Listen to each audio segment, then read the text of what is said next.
Yeah, you guys are going to get back to action this tomorrow, I guess. Does this feel like it was a good break? Or is the mood ready to get back to games? Yeah, I think the mood's great. We're excited to get back into meaningful games. But I mean, I think in my professional career, I've never had almost a week full off. So mentally, that was a new one, but one that was well received, and I think well taken advantage of, at least on my part. I hope the other guys that were able to do so as well, because lots of home games now that we have to really take advantage of, and then lots of difficult away games coming up too. So we'll have to make sure that we're ready to push to that stretch. But feeling good, and then after, like I said, after a little bit of days off, then to have a full week and change to fully go after it with Tommy and put in some solid work. That's also hard to find during a regular season. So that was nice as well. Is there any concern that it was too much time off? No.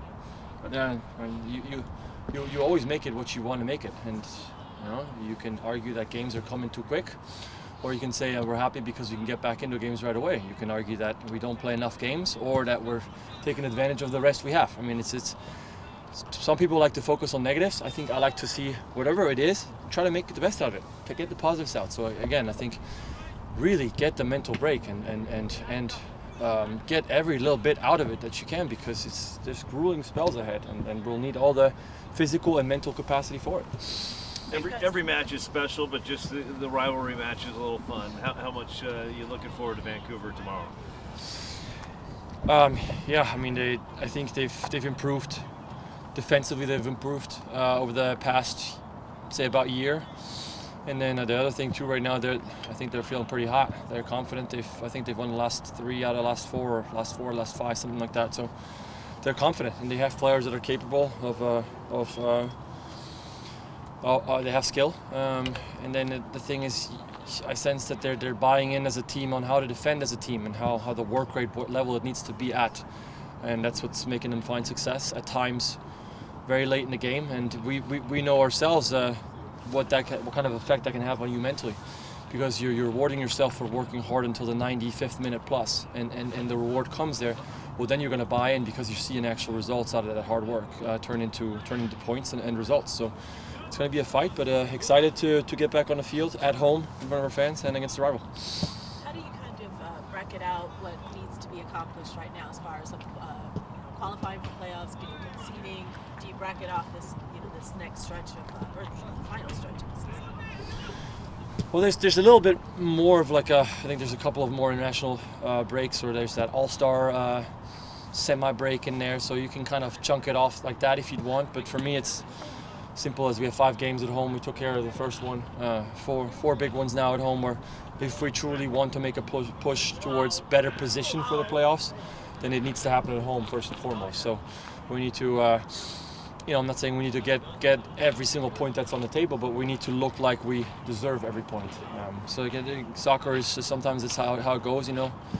Keeper makes one mistake and you lose a game that you're supposed to win 1-0, and you don't get the points. But that's just how it is. I think we need to show though that we're wanting to take all the points that we can and put ourselves in really good positions to do so. And look, there's still about 2/3 of the season left. So I think the table is going to change a handful of times before we get back into the judgment day at times, right at the very end, where things really tighten up and you kind of get a clear picture of who is on the cusp and who is really making a push for maybe even supporter shield. But as of right now, I think it's too close to see okay, these next 5 we have to win to even have a chance, or to it's just get points. Thursday they're going to announce the host cities for the World Cup in America. What would be your pitch for Seattle to be one of those cities, and how likely do you think it is for that to happen? I think we have all of our sports team in the city is supported extremely well. I think especially on the soccer side, we've proven that there's a rabid fan base for soccer. We've just had a chance to exhibit what a high-profile game looks like at Lumen Field. We were able to do so, I think, in front of the FIFA president even. So if they don't get what the opportunity is in this city, then there's other things at play. So I think we've made our case, and if we don't get it, I'll be sorely disappointed. Just talking about the initial steps, you talked about the games, a bunch of home games. just the importance of starting out on a positive note tomorrow. What's your message to the team? What's that going into tomorrow's game? The importance of starting out on a good note.